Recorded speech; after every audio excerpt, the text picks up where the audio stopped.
It was my freshman year, and I'll never forget the sound of the lockdown bell blaring over the intercom. It was the middle of fourth period, and I had asked to be excused so that I could use the restroom, and after writing me a bathroom pass, I went to relieve myself.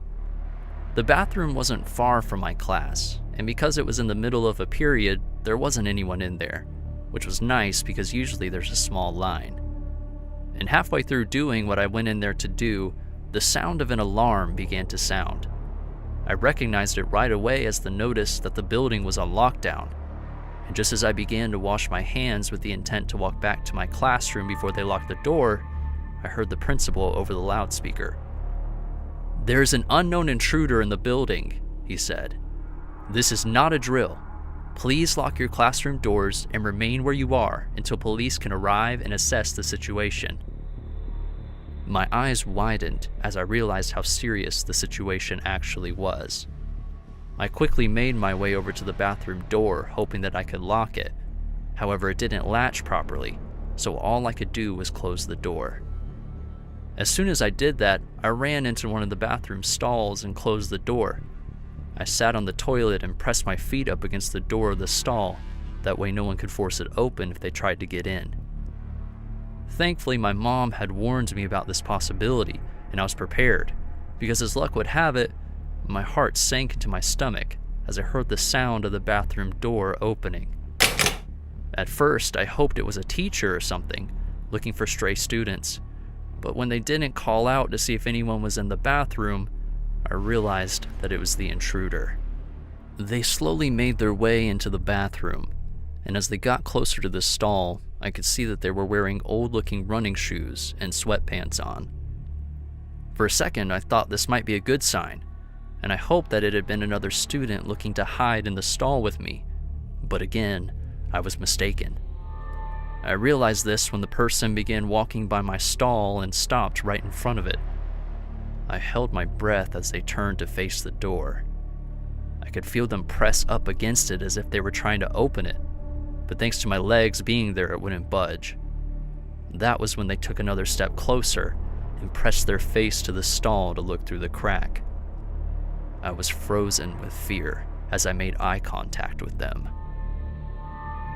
After a second of staring at me, the man backed up away from the stall.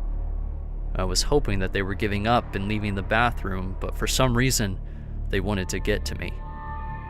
After taking a few steps away from the stall, the man turned and ran as fast as he could, practically throwing himself at the stall door, trying to get it to burst open.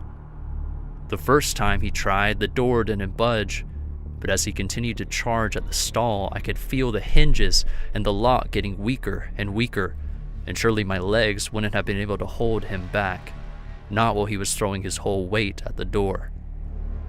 I was beginning to get more and more concerned that he was about to get in, but thankfully I was saved by our school security cop. He must have heard the man trying to break down the door, and without any sort of backup, he came in to help. The security guard ran into the bathroom and tackled the intruder before telling me to wait in the stall. He wanted to make sure I was safe until the police could get there and arrest the man. According to the news reports, he was under the influence of some sort of substance when he snuck into the school. Other than that, we got no clear reason as to why he tried to attack a student. I tell you though, it's something I'll never forget.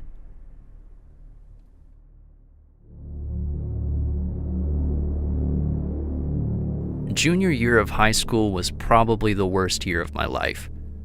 Of course, there were your typical reasons, as I'm sure that high school isn't a walk in the park for anyone, but that year particularly was one that has left me scarred for the rest of my life. I'll never forget the first day of classes. I walked into my chemistry class and the teacher immediately stopped me and introduced himself as Mr. Conroy.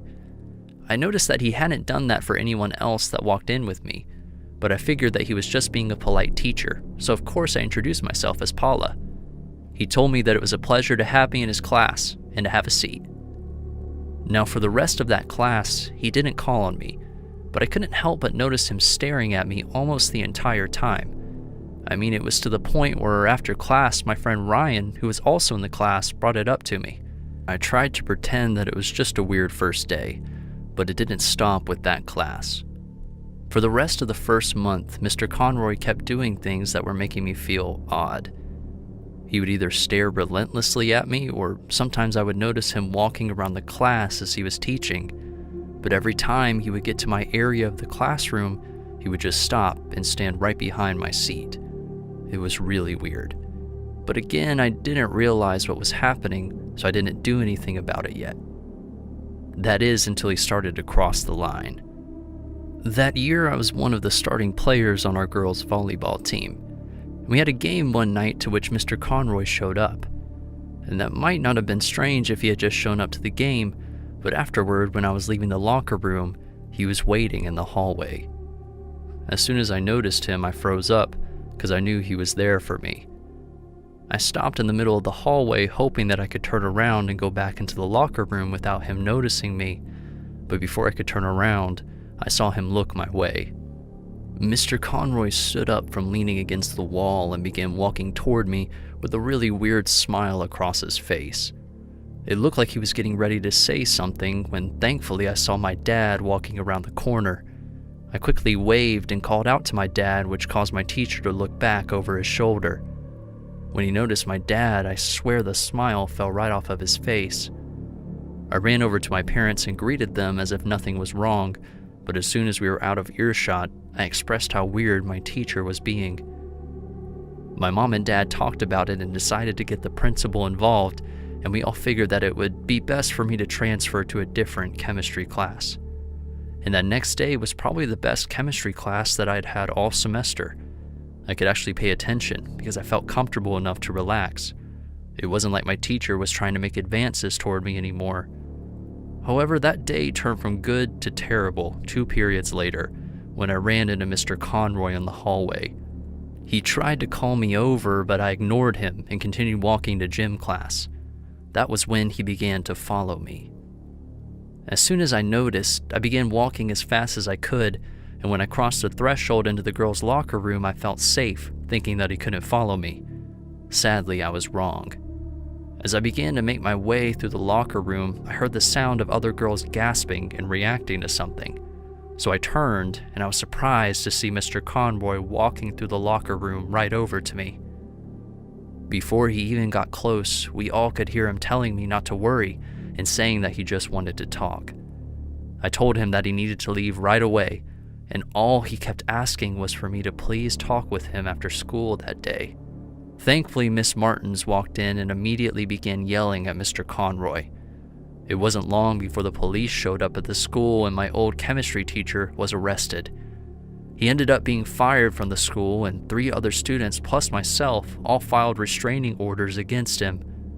But other than that, he didn't receive any charges or face any time, as much as we all wished he had been put away.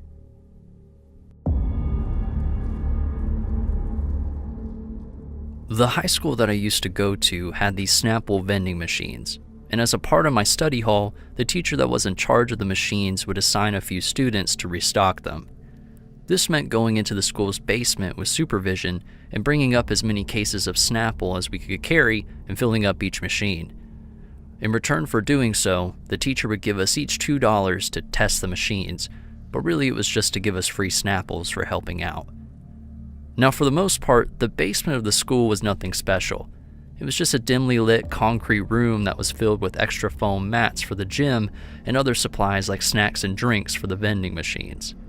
But as most basements tend to do, almost everyone that ever went down there got the creeps. None of us liked when we had to go down there alone, but every now and then we would have to, if we didn't bring enough to fill the machines or if we brought too much. And I'll never forget the day that it was my turn to return the excess cases while the rest of the kids gathered their things for the next class. That day we had brought up quite a bit more than we needed to, and I knew that it was going to take me 2 trips to get it all back down into the basement. So I asked my friend to grab my things and bring it to our next class for me so that I could just head straight there. I stacked up a few cases onto the dolly and began making my way to the basement, and at first, everything was going fine. I was trying my best not to get the creeps as I stacked the cases back into their proper places, but as I began to make my way up the stairs to make the second trip, I could have sworn I heard something move in the corner. I took a quick glance behind me, but when I didn't see anything, I just brushed it off as being one of the pipes settling. I made my way back to the extra cases of Snapple and began bringing them down into the basement with me. And that was when I heard it again, a noise that sounded almost like someone's feet shuffling against the floor as they moved. I called out asking if anyone was in the basement with me, but I didn't get a response. I could feel the hairs on my arms standing up as goosebumps began to form.